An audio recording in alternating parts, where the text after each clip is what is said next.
Hey y'all, welcome back to Spirit-Filled Springs. Me and my wife Alyssa are Christians, and we think that all Christians should be preppers, homesteaders, etc., etc. Today we're going to be talking about why being prepared is kind of biblical.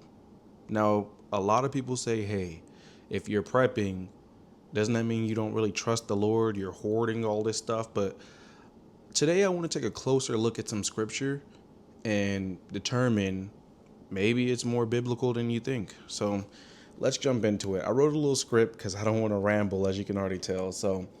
And one thing you're going to learn about me is that when it comes to scripture, I can talk about one verse for days. So I'm going to try and keep it brief and save some of your time. So let's jump into it. I want to start off with 2 Timothy chapter 1 verse 7. And it reads, and I'm reading from the New King James Version, but I mean, they all. So let's just go there. For God has not given us a spirit of fear, but of power and of love and of a sound mind. That was 2 Timothy chapter 1, verse 7. Now, the reason I brought up this scripture is because I'm going to give about 3 points for every verse. So first, I want to talk about the fact that we don't prepare because we're afraid. We prepare because we're walking in power. So you don't do this out of fear. You do this because you have the power to change your circumstances. And I think if you change your mindset about why you prepare, you start to see a bigger picture. Secondly, I want to say that God gives us a sound mind. That includes using wisdom, foresight, and common sense. Now, we can all watch the news. We can all see the people on TV screaming about tariffs and rising cost and uncertainty in the market and other buzzwords. We know what things are looking like and where they're headed. We've known this for a while. So, sorry, my eyes are watering. So, lastly, I want to talk about that panic is fear. Preparation is peace through faith. See, when you prepare, you're giving your family and yourself a peace of mind. We all know what peace of mind means. It means the ability or that feeling that comes when this is taken care of. Because if you have bills or something, you're not getting that peace of mind. You're going to be stressed out. Bills, where's our food coming from? Oh, this car's broken again. That's not peace of mind. But when you prepare, you get some books on how to fix your car. You start growing your own food. Well, preparation gives you a peace of mind. It gives you peace through faith. You believed in the Lord. You said, Lord, I trusted you, and you gave me this sound mind to prepare accordingly. So that's why I like that verse, because I think that was a great way to start off by telling us that we don't live in fear. We have a spirit of power. So with that being said, I want to slide into the next verse because I think it's almost perfect. In Matthew 25, 1 through 4 and 10. Then the kingdom of heaven shall be likened to 10 virgins who took their lamps and went out to meet the bridegroom. 5 of them were wise, and 5 were foolish. Those who were foolish took their lamps and took no oil with them, but the wise took oil in their vessels with their lamps. And those who were ready went in with him to the wedding, and the door was shut. Now, obviously, this scripture is way bigger than I'm leading on, and you didn't get the full context. I'm using this more in a prepper sense because I could talk about this scripture all day, and I know you don't have all day. But let's think about it. It's a simple prepper little parable when you think about it. 5 ladies have lamps, and the other 5 ladies do have lamps, but 5 of them say, hey, let me take a little bit of extra oil and just wait. It's dark, it's getting dark outside. 5 ladies say, let me take some extra oil and just wait. The other ladies say, let's party now. Let's burn this oil. I want to see right now. And I think that's what's going on in society. I think a lot of people say, I want to party now. I want the big boats. I want the big truck. I want the nice stuff, etc., etc. Whereas the other side is saying, I think I'm gonna live below my means and just have basic level stuff and put some stuff away for later. That's what it's about, people. Ding, ding, ding. It's about saving for later. That's simple. And I wanted to bring that up because the parable, Jesus told the parable to stress the importance of being ready before the crisis.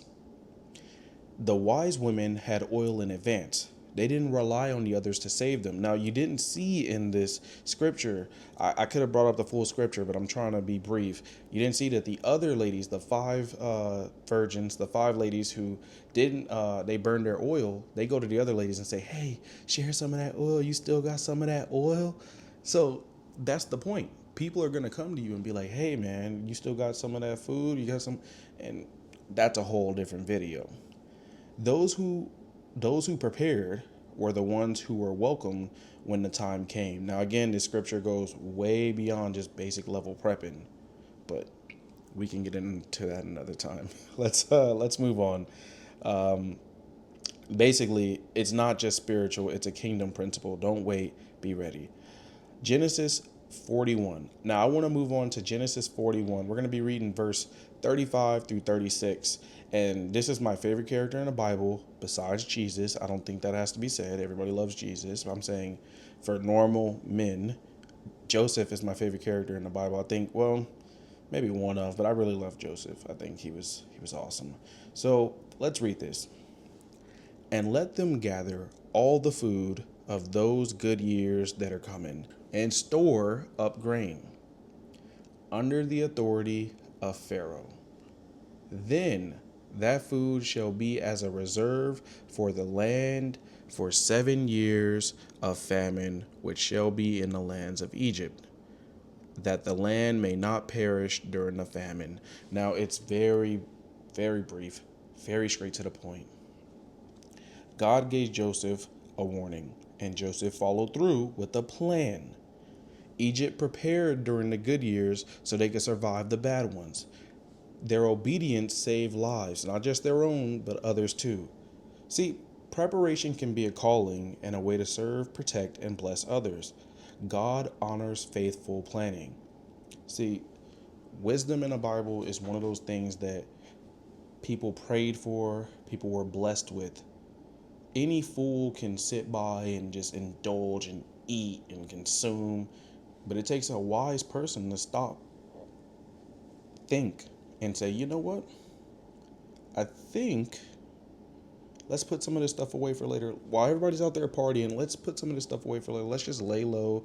Let's think, because it's not always going to be this plentiful, right? And that's what we should have did. There was times where things were cheaper and now things are getting more expensive. And there's times right now where things are super expensive and they might get more expensive. And so you got to ask yourself, how can I prepare? God honors faithful planning.